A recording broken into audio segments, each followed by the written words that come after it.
All right, guys, what's going on? Welcome in. So we're in the middle of mandatory minicamp, and Commanders wide receiver Terry McLaurin has officially skipped it. So he is holding out. Everyone knows he wants a new contract. At 29 years old, he's coming off the best season of his career, 82 catches, over 1,000 receiving yards with 13 touchdowns.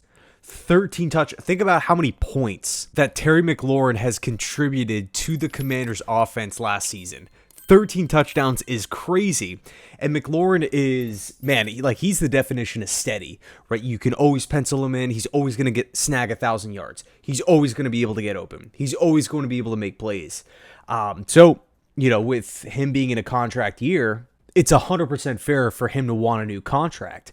Now, here's the question, right? Since this is well known, since he's, actively skipping mandatory minicamp, basically every fan base that needs a wide receiver, or, every fan of a team that needs a wide receiver has been talking about the potential of trading for McLaurin. The Raiders have been talked about, the Steelers have been talked about, the Chargers have been talked about, the Jets have been talked about. Now, there was a trade idea proposed by Bleacher Report, which was actually pretty in-depth here. The trade was McLaurin, Austin Eckler, and a 5th-round pick to the Jets for Breece Hall and a 2nd-round pick in 2026. Now, the idea here is that the Jets, outside of Garrett Wilson, don't really have a lot of wide receiver answers right now. There is just some question marks out there. We don't really know what we're going to be getting from a Tyler Johnson, from Alan Lazard, Josh Reynolds, guys like that. Corley, who's currently hurt. Arian Smith is another one.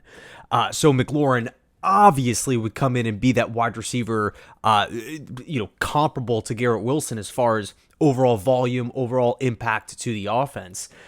We're also trading away Breece Hall, a position that we're pretty deep at, but we're getting Austin Eckler, a cheap option, for the meantime, plus a 5th-round pick. And also the Jets passing game coordinator, Scott Turner, worked with Terry McLaurin, of course, over in Washington. So those two guys are pretty familiar. And then from Washington's side of it, obviously, by getting rid of McLaurin, you get rid of, the potential, well, first off, the headache of all the questions, like when are you going to hand McLaurin whatever he wants? 25 mil a season, 26 mil a season, 27 million a season.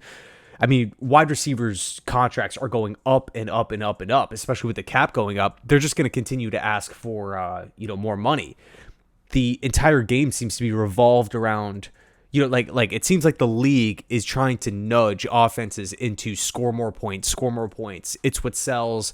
It's what's attractive. It's what really gets people to turn on the TV. So you're getting rid of that talking point or cloud over the organization. You would be adding Breece Hall, easily RB1 of that, of that team. He would be a humongous upgrade.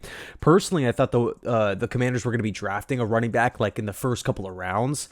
Whoever it might have been, Judkins. I felt like Dylan Sampson made a lot of sense for the Cliff Kingsbury offense. And so again, Hall would be RB1, and then they add the 2nd-round pick, which definitely helps a Washington team who traded away draft capital to go land Laramie Tunsil. They traded away draft capital to go get Deebo Samuel. So you're kind of replenishing there, and a 2nd-round pick is a 2nd-round pick. I mean, you're going to go out and get a starter in that, in that round here.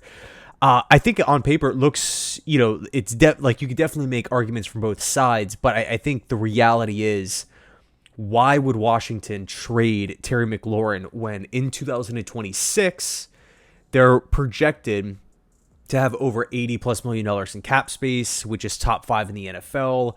You look at what McLaurin just did in the prime of his career. I think it would be foolish to not pay someone like that. And then you're factoring in, why was Washington in the position that they were last year? Or not, of course, the only reason, but a big part of it was Jaden Daniels. We're now going to exile the number one weapon, the best wide receiver on the football team, from Jaden Daniels. Like, how does that make any sort of sense if Washington were to move on from Terry here?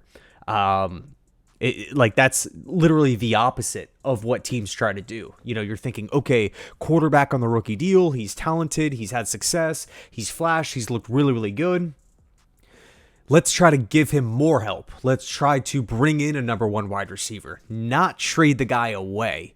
because Terry McLaurin is not like a Stephon Diggs with Buffalo, where it's just kind of like a cancer in the locker room, major, major distraction. McLaurin has always been labeled, to at least to my knowledge, as, a really, really likable guy, a great teammate, and obviously he's been super productive.